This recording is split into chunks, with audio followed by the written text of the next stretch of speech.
I'm Seth Meyers. This is Late Night. We hope you're doing well. And now, if you don't mind, we're going to get to the news. When asked today about the bandage on President Trump's hand, White House Press Secretary Caroline Leavitt said, quote, "We've given you an explanation. The president is literally constantly shaking hands." With who? Freddy Krueger?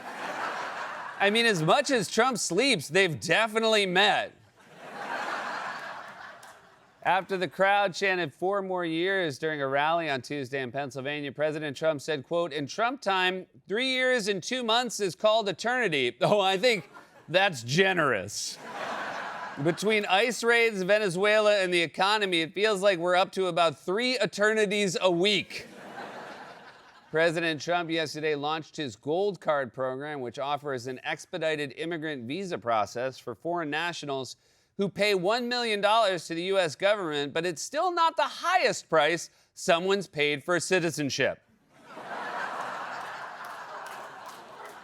When asked in a new interview if he personally watched the video of a follow-up boat strike on suspected smugglers, President Trump said, quote, "I watch everything." Oh, I know.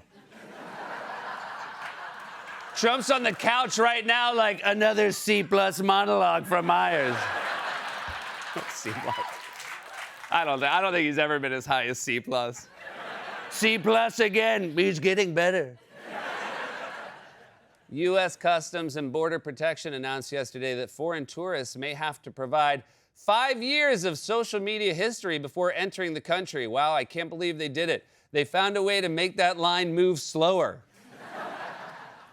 Keep scrolling. Keep scrolling. Time magazine announced today that its Person of the Year are the, quote, "individuals who imagined, designed, and built AI." Just think, thanks to them, next year we won't need a Person of the Year.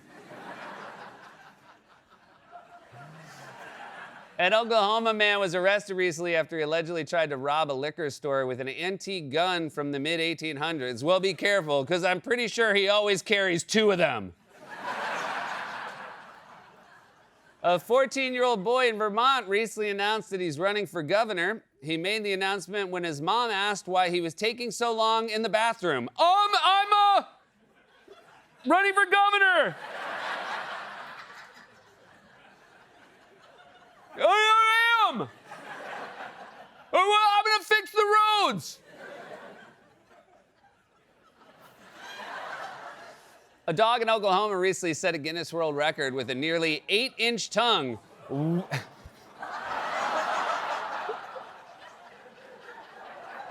The best is how bummed out you already are. Because I know the punchline, so it's not about to get better.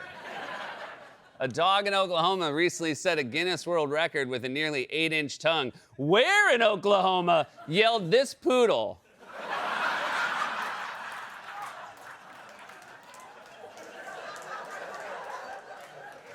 Did we give that poodle human eyes?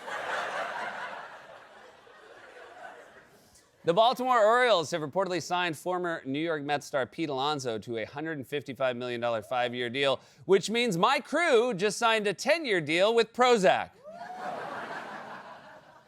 A California woman recently gave birth in a self-driving Waymo taxi. Then, to even things out, the Waymo ran over a pedestrian. Wally, would you believe I want to go back a card, Wally? I believe it. So here's the thing, guys. Wally, Cue Card Wally and I, we've worked together for years, and we run the cards beforehand in my dressing room, and every now and then we catch, that's where we catch a typo, right, Wally? Caught it right there. Yeah, we caught taxi. Yep. He spelled it with an E. Yeah, someone did. Yeah. You caught it, you circled it. Yep, and I told him, too. I said, hey, fix that taxi. It's got an extra E. And there it is. Oh, you, between backstage and now, you had them add an E. No, I said, get rid of that E. And they didn't listen. They said, I think it's right. He's right. You know what? You know what I don't care for? When I try to blame you and then you blame someone else. Yeah. It stops with you, Wally. Okay, I take the blame. I'll take the blame. I love how you moved it real fast, too, after that joke. I tried. Tried to bury the evidence. I said earlier, why did you spell it with an E? And you looked me in the eye and said, it's a girl taxi. You looked me in the eye.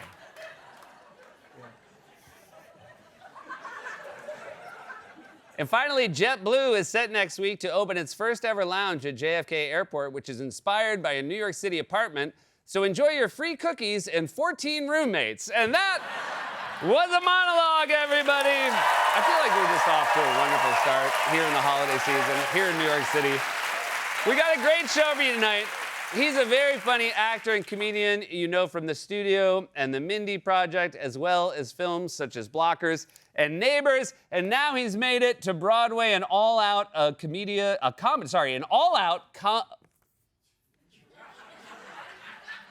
This is where I want to double check, but this isn't a real playbill. I'm gonna look it up. In All Out, a comedy about ambition, I think. Anyway, when he comes out, let's check with him. You can see it at the Nederlander Theater here in New York City. My very dear friend Ike Barinholtz is back on the show.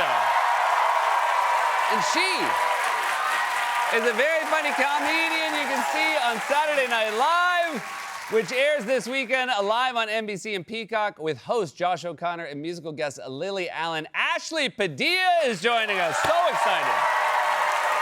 But before we get to all that, the president who ran on bringing prices down is now calling the concept of affordability a hoax and telling people to stop buying so many dolls and pencils. For more on this, it's time for a closer look.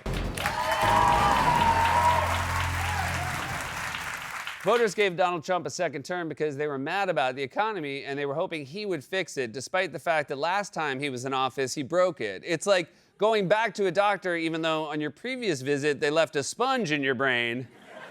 Good news, I got the sponge out. Bad news, I left my watch in there. But good news, I had an alarm set, so whenever it's noon, your brain's gonna make this sound. Ping, ping, ping, ping, ping. The reason voters gave Trump another shot is because he made it clear he wouldn't just bring prices down, he would do it ASAP.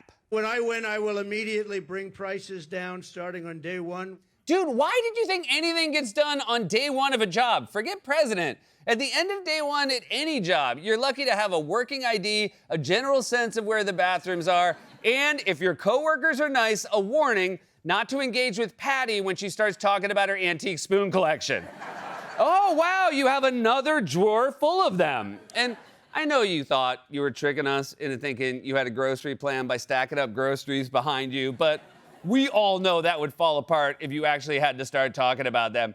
We have some basic staples here behind me. For example, this aluminum can full of what I assume is dirt. People love to go to the grocery store and buy their dirt for their morning dirt water. Don't talk to me until I've had my dirt water, I always say. And then, of course, there's this box of bird meat. I'm cuckoo for bird meat, I always say, but it's gotten so expensive, the bird meat, and we're putting a stop to it. The same goes for leprechaun meat. They say it's lucky if you eat it, the leprechaun meat. In fact, at one point, he basically admitted that he hadn't actually seen groceries with his own eyes in years. You're looking at things behind me. They did a nice job. Wow. Look at this over here. What a nice job. I think I'm going to take some of them back to my cottage and have a lot of fun. Like the Cheerios. I haven't seen Cheerios in a long time. I'm going to take them back with me. He is so weird. Like, what do you mean you're gonna take them back to your cottage to have a lot of fun with them? What are you gonna do with those Cheerios? I don't want to get too specific. Let's just say the holes are a perfect size. You were all thinking it. You were all, what? No one was thinking it? No one was thinking it.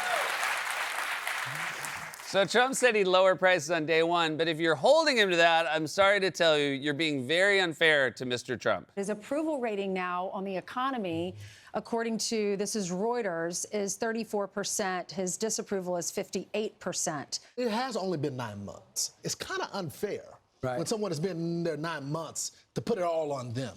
He's the one who said day one. If your Tinder date says he's 6'5" and shows up 4'11", it's not on you to wait for him to get taller. You can't say you'll fix something immediately and then take 9 months to do it unless you're an electrician. In my experience, they can get away with whatever they want, mainly because I have no clue what a panel is or how it works.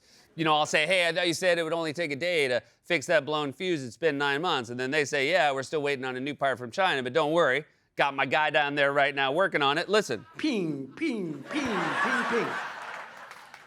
Seriously, your message to voters is that they're being unfair to Trump? You heard him, coal miners in West Virginia. If you're mad that you can't afford food, you're actually being very unfair to the celebrity billionaire president who has a dedicated breakfast cottage.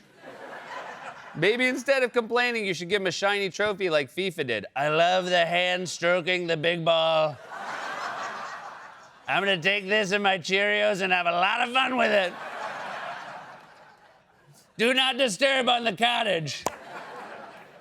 And it's not just Fox News. Trump's team keeps pushing back the timeline for when we can expect a turnaround. For example, when day one didn't pan out, they pivoted to end of 2025. In the fourth quarter of 2025, this economy is going to be humming. That's now. The fourth quarter of 2025 is now. You sound like the head coach of the New York Jets. You're down 30 points at halftime, coach. What's your strategy? You know, well, I think by the fourth quarter, the other team's going to be so tired from scoring so much. And you know, that's when we strike.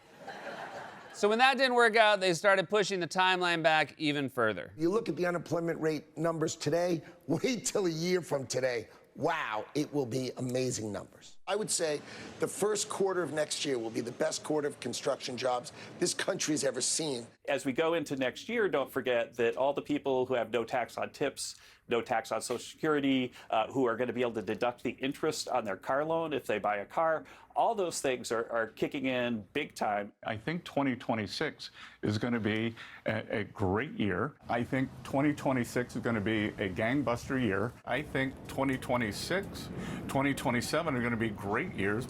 Soon they're going to start pivoting to astronomical events. By the time Halley's Comet returns, this economy is going to be rocking. Also, can we just go back to this clip? As we go into next year, don't forget that all the people who have no tax on tips, no tax on Social Security, who are going to be able to deduct the interest on their car loan if they buy a car, all those things are kicking in big time. Wait, I'm sorry, is that supposed to be the secret sauce that kicks the economy into high gear?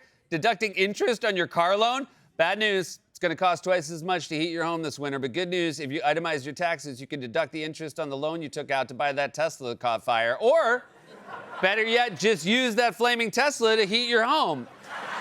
But the Trump team can't seem to get their message straight, because while administration officials are out there saying, just wait till next year, Trump's out there saying, actually, you guys, everything is awesome right now. We're bringing those prices down rapidly. Lower prices, bigger paychecks. You're getting lower prices, bigger paychecks. We're getting inflation. We're crushing it.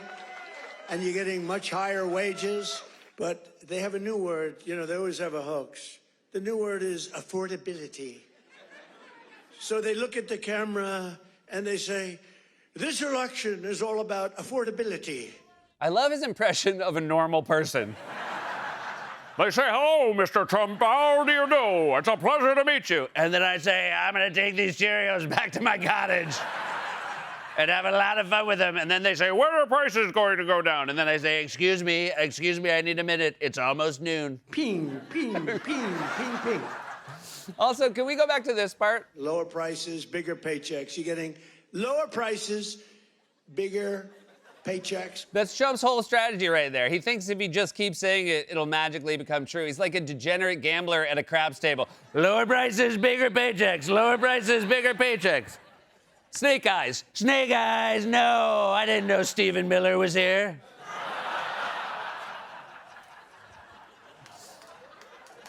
Pretty good snake eyes. But if Trump is right, and you guys, if Trump is right, and prices are coming down, and you're getting higher paychecks, you're probably thinking, all right, great.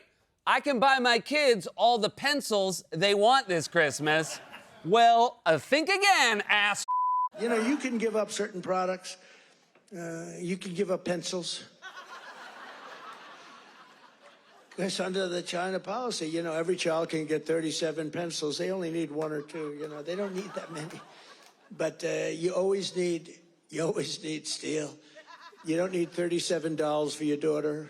2 or 3 is nice, but you don't need $37. There's a lot to unpack there. Not a lot to unwrap, mind you, because it sounds like Christmas is going to suck this year, but a lot to unpack. So look, I guess a good way to cut a household budget would be to cut back from $37 to $2, but, and I ask this with genuine curiosity, who the is buying $37? And since when does China have a 37 pencil policy? I've heard of China's one-child policy. Is this tied to that? So we're gonna limit you to one kid, but we do have a pretty cool consolation prize. I think it's more than gonna make up for it. You got a coffee mug you want me to put these in? Just think about how out of touch this is. Trump's lecturing everyone else on how they should buy less stuff. Meanwhile, he's filled the Oval Office with so much gold, it's starting to look like the Egyptian wing at the Louvre.